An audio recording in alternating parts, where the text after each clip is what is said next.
नमस्कार, इस वीडियो में आपका स्वागत है। चुनाव सर पर है और सब अपनी ताल ठोक रहे हैं। बीजेपी 400 पार और मोदी लहर की बात कह रही है। बात तमिलनाडु की करें तो खुद प्रधानमंत्री मोदी 1 साल में 7 बार वहां जा चुके हैं। बीजेपी को अब तक कोई भी बड़ी सफलता तमिलनाडु में नहीं मिली है। इस बार वहां की तस्वीर बदलने की पूरी कोशिश में है बीजेपी।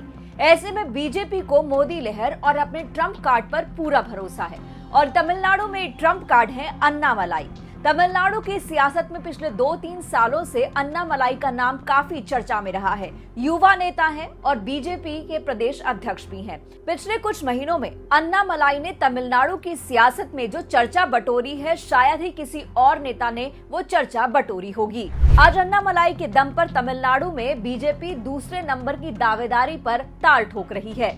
ये देश का वो राज्य है जहां पर 2019 के लोकसभा चुनावों में बीजेपी को महज 3.66% वोट मिले थे। अन्नामलाई जो मैकेनिकल इंजीनियरिंग की डिग्री लेने के बाद लखनऊ से IIM से MBA कर चुके हैं, फिर IPS चुने गए और उनकी गिनती हमेशा तेज तर्रार पुलिस अफसरों में हुई है। यहाँ तक कि जिन इलाकों में भी वो रहे हैं, बतौर पुलिस अफसर उनकी तैनाती रही है, वहाँ के लोगों ने उनको काफी पसंद किया और ये पसंद जो है लोगों की लगातार उनके लिए बढ़ती जा रही है। प्यार लगातार बढ़ता जा रहा है। लोगों के ही नहीं, आजकल वो बीजेपी के भी फेवरेट बने हुए हैं। प्रधानमंत्री नरेंद्र मोदी की मौजूदगी में तमिलनाडु में अन्नामलाई ने एन मन एन मक्कल यात्रा का समापन किया और इसी से आप अंदाजा लगाइए कि अन्नामलाई की पार्टी के भीतर कितनी मजबूत पकड़ बनी हुई है।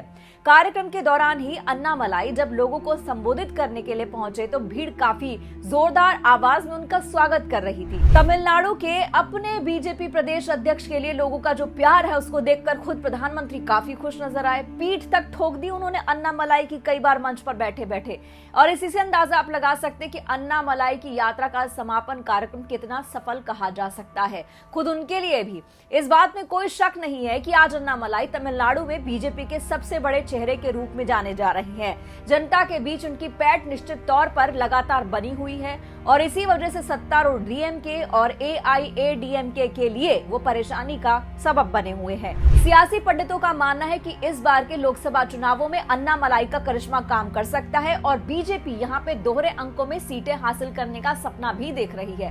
ऐसा हुआ तो आने वाले कुछ सालों में हो सकता है कि बीजेपी तमिलनाडु में अपनी सरकार भी बना ले। अन्नामलाई जो मेहनत कर रहे हैं वो लोगों के प्यार में तब्दील होता तो दिख रहा है, लेकिन क्या वो वोटों में तब्दील होगा, ये आने वाले कुछ समय में पता चलेगा। अन्नामलाई अपनी सर्विस के दिनों से ही लोगों के बीच में लोकप्रिय रहे हैं। सियासत में आने के बाद तो उनकी लोकप्रियता दिन दुगनी रात चौगुनी बढ़ोतरी कर रही है। आपने उनकी यात्राओं के दौरान भी देखा होगा, जमीन से जुड़े हुए शख्स हैं, किस तरीके से किस आत्मीयता से लोगों के साथ मिलते हैं, उन्हें समझते हैं और यही वजह है कि वो आम जनता से काफी जल्दी जुड़ जाते हैं। सामने वाला उन्हें अपने जैसा समझता है, उनको अपने जैसा महसूस करता है।